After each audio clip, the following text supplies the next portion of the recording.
Hi, this is Ma'am Zenny. Bago ka maghanap ng HMO packages, dapat alam mo yung gusto at kailangan mo. Group availment or individual availment. So, basahin po natin yung DepEd Order number 16, Series 2025, June 9, 2025. Guidelines on the grant of medical allowance to the Department of Education personnel. Signed by Secretary Sonny Angara.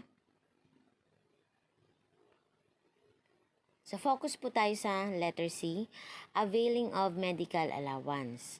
Number 1, the medical allowance may be granted either by availing of it through group availment or individual availment.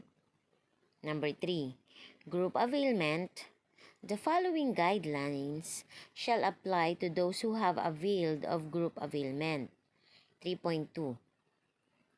The following shall be considered in the procurement of all HMO packages: inpatient benefit, outpatient benefit, emergency care benefit, annual physical exam, dental benefit. Number 4. Individual availment form. This option may be availed through the following. 4.1.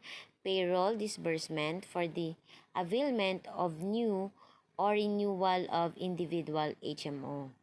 4.1.2. Personnel who already have an HMO type product shall submit proof of enrollment with their HMO provider to the FO, such as but not limited to any of the following. A. Copy of HMO agreement. B. Valid identification card ID issued by the HMO provider reflecting the name of the employee. Or C. Official receipt for the payment of the membership fee for the HMO product acquired. 4.1.7.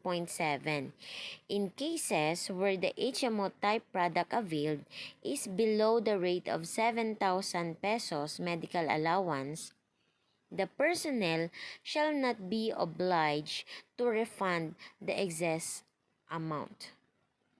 So, mamimili po kayo kung ano yung gusto at kailangan nyo. Group availment or individual availment. Kasi po, pag group availment, medyo mahal po yun. So, mauubos yung 7,000 nyo, for sure.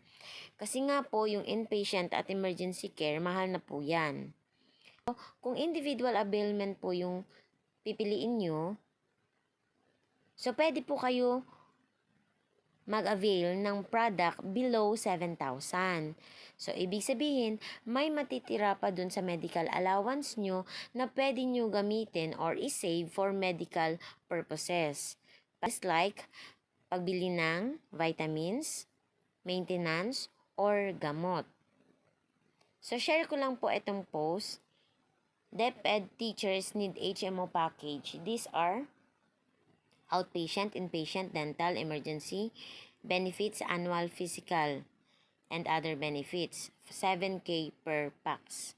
So, may nag-comment din dito, if you want to consider other HMO, we have 7K na pasok sa DepEd requirements. So, to make it clear, hindi po ito requirements. So, depende po dun sa dalawa kung ano yung pipiliin nyo. Group po ba or individual availment? So, kung ako po yung tatanungin, so mas pipiliin ko po yung individual availment. Kasi merong plan na mababa lang. Meron pong 7,000 and below. Kasi po, pag individual availment, hindi po nakalagay dyan na dapat cover yung 5 benefits or coverages. So, let's be honest po na kasi po, kapag cover yung 5 na benefits, mahal po yun. So, pwede po maubos yung 7,000 or kulang pa po yung 7,000. So, kaya po, bago po kayo maghanap ng HMO package, alam nyo po yung gusto at kailangan nyo. Group availment po ba or individual availment?